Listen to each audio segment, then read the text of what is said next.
Chapter 18. Thank you for your kindness, my dearest daughter. Who entered the room? It was Runzi. Runzi saw them eating, so he smiled and said, "Why are you eating now?" Fengzhu pointed his chopsticks at Paifeng and said, "Wait for her to wait until now." Runzi said, "Where did your sister-in-law go this morning?" Paifeng smiled and said, "She didn't go anywhere. I was in a hurry to embroider a flower leaf. Let him wait a moment." Runzi looked at a flower frame next to him and smiled at Paifeng. "Why did you think of doing this?" Paifeng said, "The Family Art Research Society will have a competition soon. Have you forgotten?" Runzi said, "Yes, there is no time. I picked up a few old Western paintings and took them to make up the numbers. You are in a hurry to do this. Do you want to send the flower stand?" Paifeng said, "I don't have any stock. I have to hurry." Runzi said, "At least 3 or 4 kinds are needed. You only have 1. Isn't it too little?" Paifeng said, "That's why I'm rushing to do it. I can only make as much as I can." Runzi said, "If you can't make it, I'll recommend someone to help you." Paifeng said, "Who? Are there any conditions?" Runzi shook his head and smiled, No. As he said that, he pointed to Zhao Lian, who was standing next to him, and said, "I recommend her. What do you think? Last time I saw her and Miley embroidering a handkerchief. It was embroidered very well, and the stitches were not visible." Paifeng said, "Who is it? Do you want to ask for conditions?" Runzi shook his head and smiled, No. As he spoke, he pointed to Zhao Lian, who was standing next to him, and said, "I recommend her. What do you think? Last time I saw her and Miley embroidering a handkerchief. It was embroidered very well, and the stitches were not visible." Feng said, "Of course I can, but I'll have her take over embroidering my frame while I embroider another one. But won't it look different?" Runzi smiled and said, "No. As the old saying goes, there are no weak soldiers under a strong general. You embroider well, and she is also very good. She can definitely catch up." Zhao Lian smiled and said, "Sixth Miss didn't recommend me for good things, but she recommended me for such a responsible thing." Runzi smiled and said, "Don't be so forgetful, right? Haven't you been recommended for good things? When did I take you to be a distinguished guest and eat delicious food?" And, at this point, seeing Fengzhu sitting there, he smiled and said, "And we are together. It's so face-saving." Fengzhu smiled and said, "You have nothing to do after dinner, so you play tricks in weird ways. Now you just go outside. Be careful to make fun of others." Paifeng blushed and said, "You went out twice for Zhao Lian. You have said it many times, whether it is funny or not. This is my person. It has nothing to do with you. What is it to you?" Fengzhu pointed at Paifeng with chopsticks and smiled, "You look angry again." Paifeng also smiled and said, "It's not that I'm angry. It's as if you keep this matter in your heart. If it's none of your business, why bother to do it?" Fengzhu said nothing and ate his meal with a smile. Runzi said, "Sister-in-law, after dinner, come to my place and sit first. I have something to tell you." After that, he left. Paifeng finished her meal, washed her hands and face, and went back to embroider. Fengzhu put on her hat and held her cane, as if she was going out. She said to Paifeng, "You are really useful. Just now, Runzi came here specially to ask you to go. How could you forget?" Paifeng smiled and said, "Really, I forgot. Has Zhao Lian finished her meal? If she has, take over the embroidery for me. I am going to Miss 6.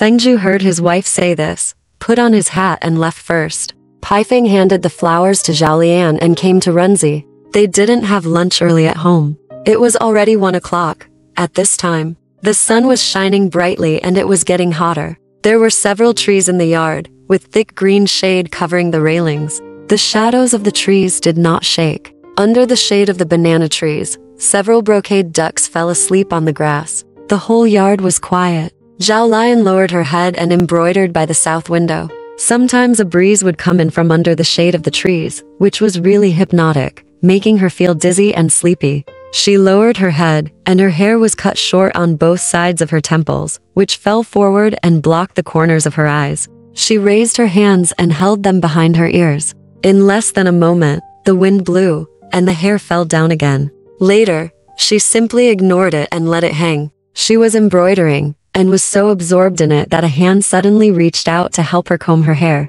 Zhao Lian said, "Annie Zhang, you always like to make a fuss, and it makes me feel itchy." After saying that, She looked up and saw that it was not Annie Zhang, but Feng Zhu. Zhao Lion blushed, moved aside, and continued to embroider. Feng Zhu smiled and said, "You embroidered quite well." As he said that, he put his hands behind his back and deliberately lowered his head to look at the flower that Zhao Lion was embroidering. Zhao Lion had to step away to let him look. Feng Zhu stroked it with one finger, and said, "Yours is better than hers." Zhao Lion smiled and said, "Sir, don't use your hands. If you do that, you'll get sweat marks on it, and the whole thing will be ruined." Feng Zhu said, "Do you know what the flower you embroidered is called?" Zhao Lion said, "Didn't the eldest young lady just say it? It's called sister flowers." Feng Zhu said, "No, only the two flowers that are embroidered together are called sister flowers. The real name of the flower is love flower." Zhao Lion said, "I haven't heard of it before. Such a name." Feng Zhu said, "Not only is this flower called love flower, but also the root of this flower is called love root, and the leaf of the flower is called love leaf." Zhao Lion laughed and said, "No such thing. There is no way to embroider the root of the flower."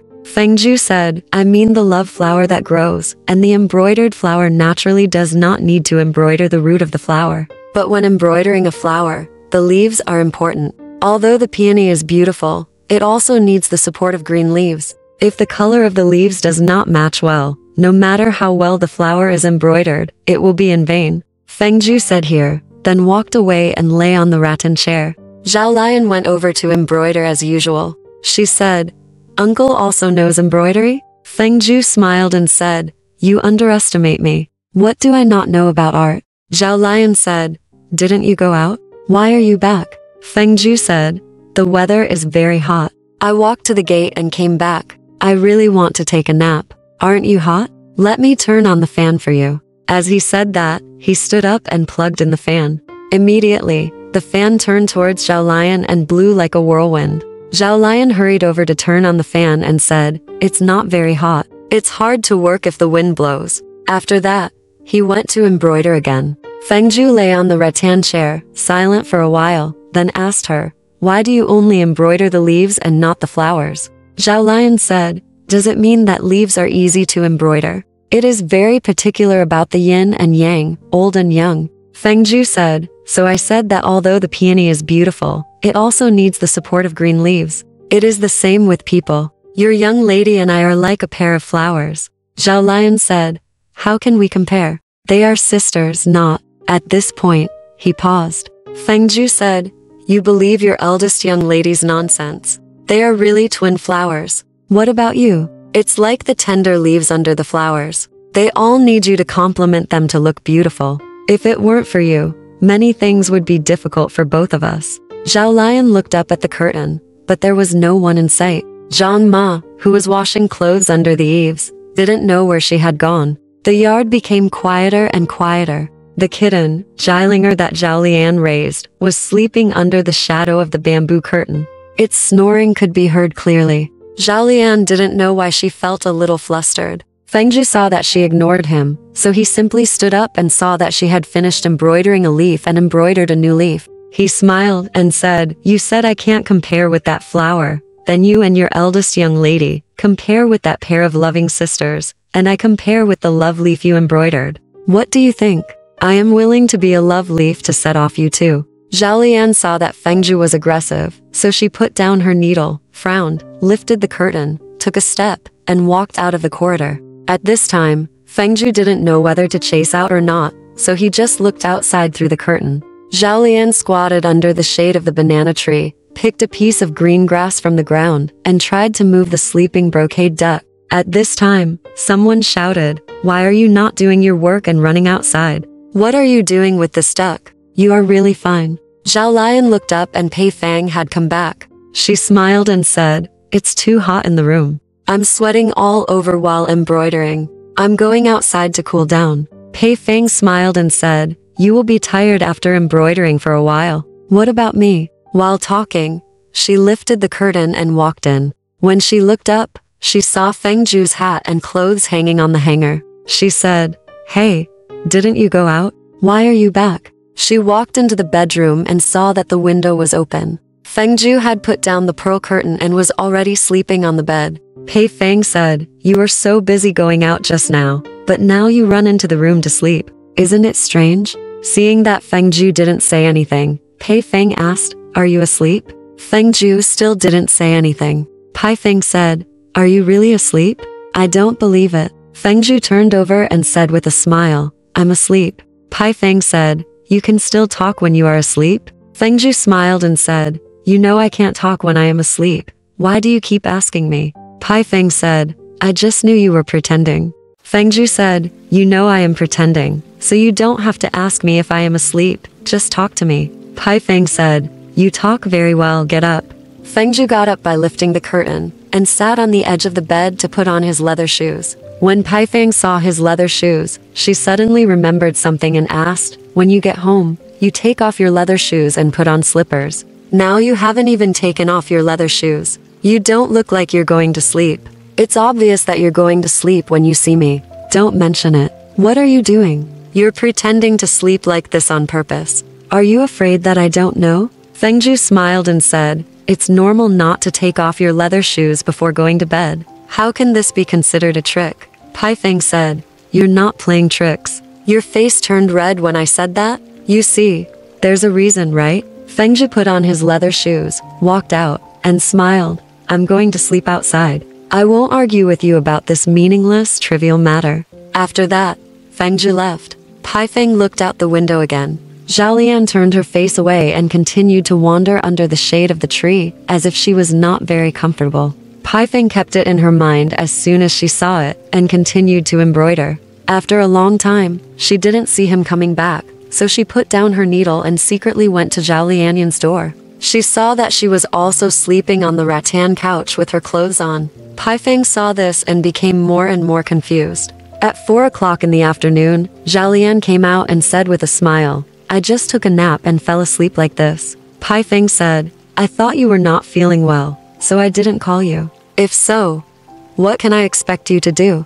The sixth lady recommended you, but you just embroidered a few leaves for me and left." Zhao Lian said, "I feel a little dizzy today. I will go to the eldest young lady tomorrow." Pai Feng embroidered a few stitches, and then asked, "Will the master be back soon after I am gone?"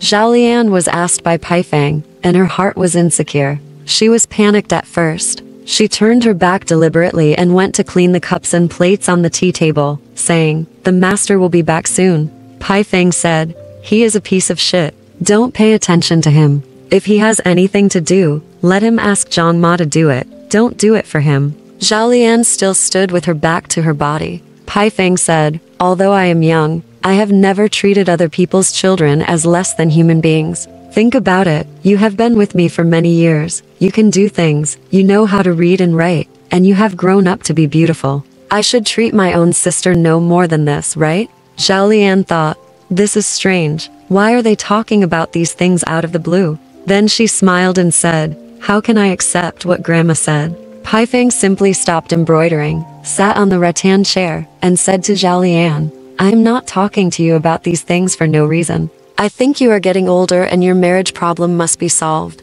According to your uncle's confused mind, it goes without saying that you are naturally unwilling, and I can't agree. But if you stay in my house forever, whether you eat meat or vegetables, what does it matter? But then again, with your appearance and your ability, if you are matched with anyone who works in our family, they will be like the top scholar. But I think no one is better than you. And those things are useless after all. If you go out and find a business to buy sold it, you can have someone to rely on for life, but it's too vulgar. That kind of person doesn't even have the common sense of dressing and eating. How can you live with him? Besides, if you want to find someone with a better family background, you are afraid that he can't get rid of the class concept. This is unless it's like what's said in the drum lyrics, where can we find a poor scholar? We give him some money, find him a job, and then promise you to him. Think about it. Where can you find such a thing? So I thought of many ways to solve your problem, but I can't solve it. I wonder if you have any good ideas? If you have a good idea, I'd like to listen to you."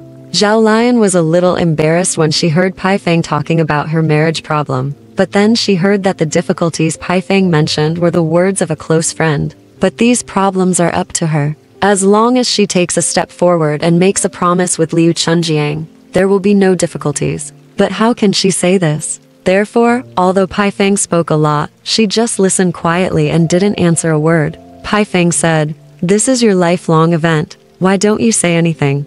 There is no need to be ashamed. If you want me to decide for you, you have to tell me the truth." Zhao Lian had no choice but to say, "It's all up to the eldest young lady." Pai Feng said, "I'm not your parent. How can I make the decision on your marriage? Even if I am your parent, I can't interfere in this era." Zhao Lian still said nothing, and chatted with her through the curtain to look at the sky in the yard. Pai Feng said, "Now I ask you, but you always don't say anything. In the future, if others give you advice that doesn't suit your heart, don't blame them." Zhao Lian looked up at the sky and said, "No one has mentioned this matter, but the eldest young lady is busy." Pai Feng smiled and said, "I'm not busy, and this is not a busy matter. But when the time comes, I'm afraid it will be too late." How could she know that Zhao Lian had her own plans in mind? She just kept asking. Zhao Lian slowly lifted the curtain and walked out slowly, not listening to Pai Feng's words. Pai Feng Yanxi Lion followed the footsteps, thinking about it, but didn't care where she was going. Suddenly someone shouted, "Where are you going, Zhao Lion?" When she looked back, it was Yanxi sitting in the window, opening 2 windows and letting out 2 little bees. Zhao Lion smiled and said, "I opened the window and let 2 bees out, but I don't know how many flies I let in." Yanxi said, "I wanted to talk to you, so I forgot to close the window. Come in. I have something to say to you." Zhao Lion said, "I have something to do, just say it. Why do you want me to come in?" Yanxi said, "You come in for a while. It won't take up much of your time. What are you doing? Why are you so busy?" Zhao Lion said, "What big thing do you have? It's just some nonsense." Yanxi smiled and said, "Great, I'm talking to you nicely, but you start scolding me." As he said that, Yanxi closed the window, walked around the corridor, and blocked Zhao Lion's way. Zhao Lion quickly dodged and stepped aside. Yanxi smiled and said, "We haven't seen each other very often in a while, but you seem to be a lot more distant from me. Look at you. Is our friendship over now?" Zhao Lion smiled and said, "That's not right to listen to. You are a young master and I am a maid. How can we talk about friendship?" Yanxi said, "You and I have never been master and servant. Why do you mention this today? Have I offended you in any way?" Zhao Lion smiled and said, "That's out of the question. Not to mention that Master Qi has not offended me in any way. Even if he has offended me, would I dare to argue with Master Qi?" Yanxi said, "That's not the case, and that's not the case. I don't understand. Think about it. What was the situation between you and me like before? What is it like now? In the past, if there were some small things, I would tell you, and you would do it for me immediately. Now, let alone, it is not easy to ask you to do something. I just wanted to talk to you, but you walked away early as if you saw a poisonous snake. What's the reason? I believe I know girls' thoughts, but I don't know anything about you." Zhao Lion was refuted by him, so she said, "You are very busy now. You don't come back for 2 or 3 days. I can't see you at all. How can I do anything for you?" Yanxi smiled and said, "You are right. I am bothering you with something. Now, can you peel a pear for me?" Zhao Lion showed Yanxi a little finger on her right hand, and said, "Look, this is peeling pears for the 3rd young lady. I can't do anything now. Do you still have the nerve to ask me to peel pears for you?" Yanxi said, "It's really unfortunate. It's not the right time for me to ask you. As expected, I can't say I know girls now." As he was talking, Runzi came and took a book with Yanxi. Seeing him interrupt Zhao Lion's conversation on the corridor, Zhao Lion dodged, and she knew it in her heart. So he said, "7th brother, I want to check the encyclopedia series on your bookshelf.